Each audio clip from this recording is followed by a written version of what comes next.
Hello and welcome. My name is Kyle and this is another episode of the School of League. Today I will be showing you one of my favorite mage champions, Lux. Lux is a long-range mage with a lot of poke and very good crowd control. Now this game is a bit unconventional. I'm playing it on the 3v3 Twisted Tree Line map, and we also don't have a jungler. I instead will be laning with a partner, Riven, against a Brand this game. The other team has a Bard in the jungle, which is typically a support character, and they have a Jax top lane going against our Gnar. Now so far, depending on the Bard, this game could go in our favor, or it could be very hard to win. Now, as Lux, my goal is I want to make sure that the Brand doesn't get a chance to farm and kill him if possible with my long range poke. As you can see there, I've started with my E ability, Luminescent Singularity, which is a bomb essentially that I throw out, and anyone inside of it gets slowed, and then I can activate it again to do damage. Any damage I apply with any of my abilities, apply my passive, Illumination. Illumination stays on a target until I auto-attack them. When I hit them with an auto-attack, it pops for damage. So my ideal combination is to hit them with an ability, auto-attack, hit another ability, auto-attack, etc. Now, if someone sees me land an ability and come right at them, they know I want to auto-attack them to pop my passive. So Brand hits me with an easy skill shot, knowing exactly what I'm trying to do. That's an advantage of knowing the champion you're going up against. It's also beneficial to try and aim your skill shot slightly behind champions as they're running away. Now, we were poking Brand down a little bit, but he hits level 2 and gets his Pillar of Flame, his main AoE ability. I know that I don't really want to get hit by any of that, and we're pushed out pretty far, so here I go to check the jungle. The Bard on the other team has a feeling that I'm coming, and he very wisely uses his vision trinket to gain sight of me before I get there. After the vision wears off, however, I go straight away to try and get a kill on him. Sure enough, I find him low on health and land a Lucent Singularity. He tries to flash away, but he doesn't get out of range of my binding, and an auto attack and ignite finishes him off. Brand notices me missing and fires off 2 skill shots, which I'm able to dodge. I throw down a slow to try and get away, but he flashes right through it. Fortunately, my Riven saw what was happening, and right as I get stunned, she shows up. The last ability that I haven't talked about yet is Lux's Shield. It fires off a boomerang skill shot that applies a small shield to myself and any allies hit by it. That shield and the health pack save me from Brand's damage over time, and I'm able to secure an assist rather, and walk away, grabbing the altar on my way out. Luckily for me, Riven was paying attention to what was going on, and she came up just in the nick of time. While Brand was so focused on finishing me off, Riven was able to do a lot of free damage to him and get the kill as I get away. Now at this point in the game, Jax and the Gnar are kind of going even. No one's killed the other person yet. So far the Brand's the only one that's died. However, Riven, having pushed all the way out to her turret, sees this as a perfect opportunity to help out our teammate and get another kill. Now Brand did a very foolish thing coming from the jungle instead of from behind his turret. Had I been paying attention, I could have landed an easy binding and given him some free damage before he even got to lane. Unfortunately, I was focused on last hitting minions and wasn't able to get that off. But I did get a little farm.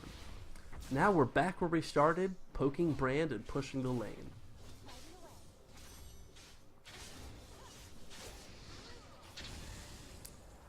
You'll notice I'm definitely staying back and waiting for Brand to use his Pillar of Flame AoE before I go in for any poke. When I know that his ability is on cooldown, that's the perfect time for me to do some damage. Now, waiting in the bush, I'm going to try and land a skill shot on Brand as he approaches so that we can do, again, more free damage. But I luck out and see Jax coming before he gets there. I throw a shield on the Riven to try and help her out as much as I can, but she's still taking a lot of damage from the Brand and the Jax. With no clear winner, we both back off and wait for reinforcements. Gnar does come down, and with their third teammate not arriving, they retreat to behind the turret. However, they should have probably retreated a little bit further because I'm able to poke them, but fortunately our minion waste die is off and we're not able to get any kills from that. I go to steal the health relic so none of the low enemies get a free health boost and fire off a skill shot at the brand. Now that wasn't a great skill shot because while I did do a little bit of damage to him, there wasn't any follow-up. A smarter thing to do would have been to save that binding until I could follow it up with, say, an auto attack or one of my AoE bombs. Just because you can land a skill shot doesn't necessarily mean you should. Because if the enemy sees that you use a binding, they know that you no longer have it if they want to jump on you. Because that's Lux's main defensive ability as well as a good grab to try and land all your other abilities. With Lux's with all of her abilities being skill shots, keeping someone in place with your binding there is a very valuable tool. So if they know you don't have it, you're suddenly a free target. So save that binding for when you know you're going to hit it and when you know it's going to have impact.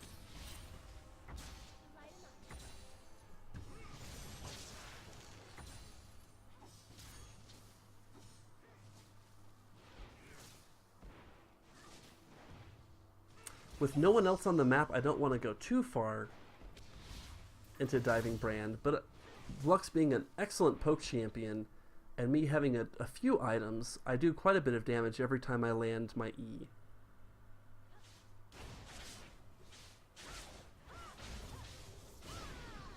You see me waiting to land my skill shot binding there when I notice Bard shows up from the jungle. Now my binding hits 2 targets, so while one minion will absorb 1 charge, the second one will go right through it. Now Bard dies very quickly to all my damage. One of the main reasons, I had been poking Brand from that bush all game. Brand knew to stay back and to stay on the lower side of the lane. Bard, on the other hand, hadn't been paying attention to how his teammate's lane had been going and left himself wide open for me.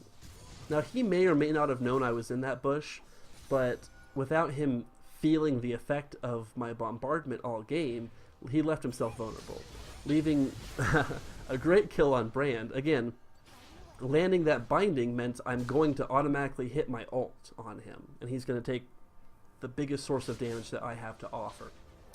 So after 2 free-ish kills, I go back to base and I finish the Spooky Ghost support item first.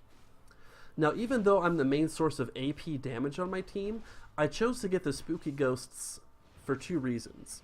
One, in the 3v3 map, there are no wards, so any extra vision I can get will perhaps prevent me from walking into a bush that has too many bad guys in it, or give me a heads up if I'm about to get ambushed. The second reason is, as a champion with all skill shots, someone being slowed helps me aim them. Now right here I was so focused on helping the Riven out, I didn't notice the Jax jumping right on me. Fortunately, my Gnar was right behind me, and he's able to get the kill before I die. And he also picks up a kill on the Brand as he's running away, Brand being slowed by my Spooky Ghosts. I go to get the health potion as we finish off the, as Gnar captures the altar and we congratulate her. Always congratulate your teammates on kills and assists. Helping morale stay high during a game is almost as important as getting kills. If your teammates feel that they're doing well, they'll probably continue to do well. Now here's a good example of knowing your enemy on both sides of teams. I go here to poke Jax a little bit, and as soon as I see him use his little dodge spin thing, I know he's about to jump on me. So I fire off a binding right away to try and keep him in place. It works, and he backs off as soon as I fire off my other abilities. Now Jax, if he had realized how long my cooldowns are, he would have known Lux has just used everything she's got.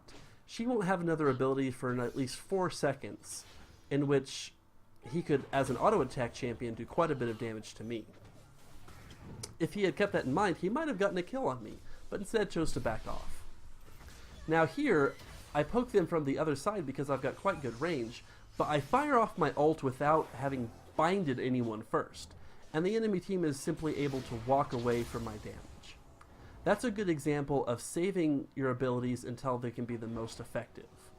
Just because you have an ult and you're next to someone that's low health, unless there's have a reason or you correctly anticipate their movement, it's not the easiest thing to hit. However, people are very easy to hit when they're binded. Now, because I didn't land the kill, that makes the siege a little bit difficult. Brand does go back to base, but we don't have a clear dive. Gnar chose to not dive them with his ultimate Gnar form. And however, after the Jax dives me, he does use his ult. Brand gets his ult off as well, but that shield that I've got saves me from Brand's passive. And Gnar and Riven are able to pick up some kills. Now that all happened very quickly, but you'll notice the big thing that saved me was Gnar's ultimate stunning them into the wall.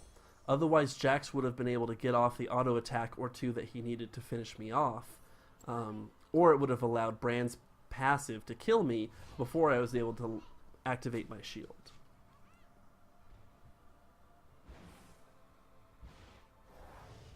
We can do this.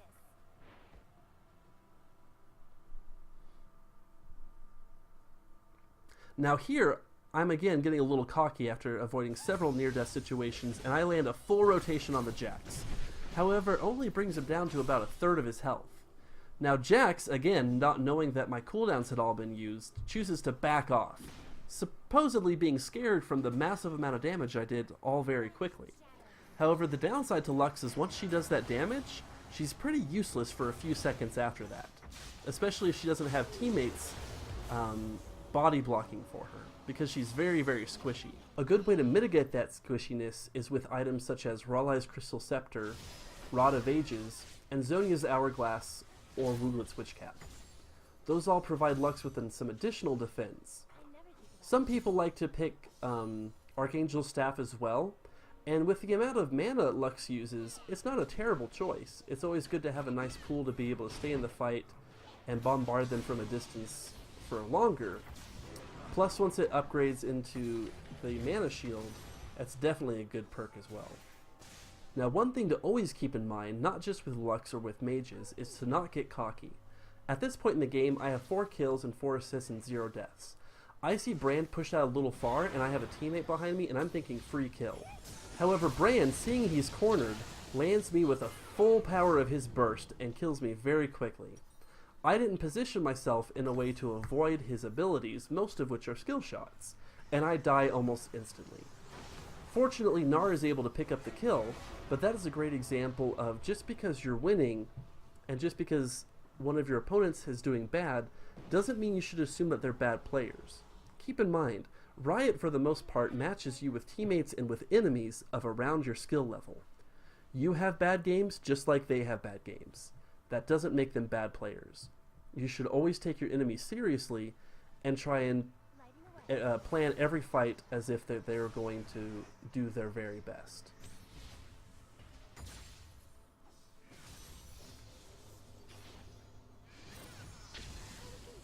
There's another example of a bad skill shot.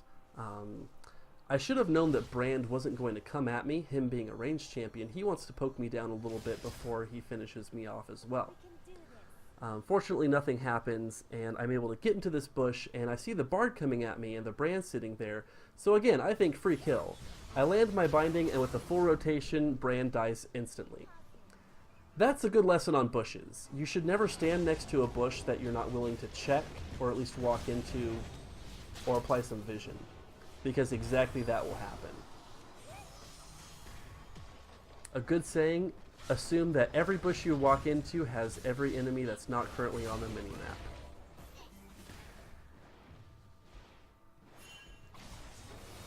Now here, again, I get a little cocky. I just 100%ed someone and didn't expect to get stunned by the Bard.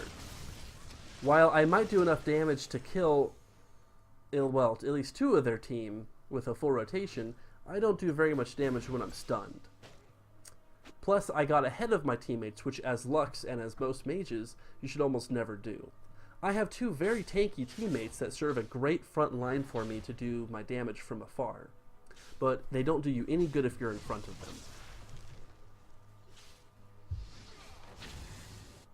Another good idea is to frequently check the tab key and look at your opponent's builds and levels. If a character is significantly higher level than you, you probably don't want to get into a 1v1 fight with them. Also, you keep an eye on items that they complete so you can know if they hit power spikes, and again, avoid fights with more powerful opponents. Now here I catch Riven getting caught out by a surprise Jax. She is able to get away. I throw the binding in anticipation of them chasing, but they smartly disengage before I arrive. I sit in the bush and hope for a Jax or a Brand to walk by it because my ultimate is up, but sadly that doesn't happen. They've been tricked by that before, so your enemies will often learn your tricks. If you do the same thing over and over again, they'll eventually learn to avoid bushes and such things. So I just go to farming the wave. While you're farming, it's always a good idea to keep an eye on the mini-map. I notice the enemy team grouping up top lane, and so I make my way there. I miss a binding on the Bard thinking he was going into the bush, and I'm able to help out the Gnar as the Jax jumps on him. The Jax, realizing his teammate has quickly left and that I am not alone, backs off to where the Brand is. I miss my ultimate, and the Gnar is able to finish off the Jax, and I throw a binding to keep the Brand from following me, and throw my spooky ghost to slow him as the Riven takes out his teammate. Remembering the last time Brand was cornered, I flash away, not wanting any part of the ultimate he just fired off, and were able to ace the enemy team. At that point, the enemy team surrenders, and it was a very fun, very complete win on our part. I hope you enjoyed this week's episode of the School of League, and remember, keep moving forward.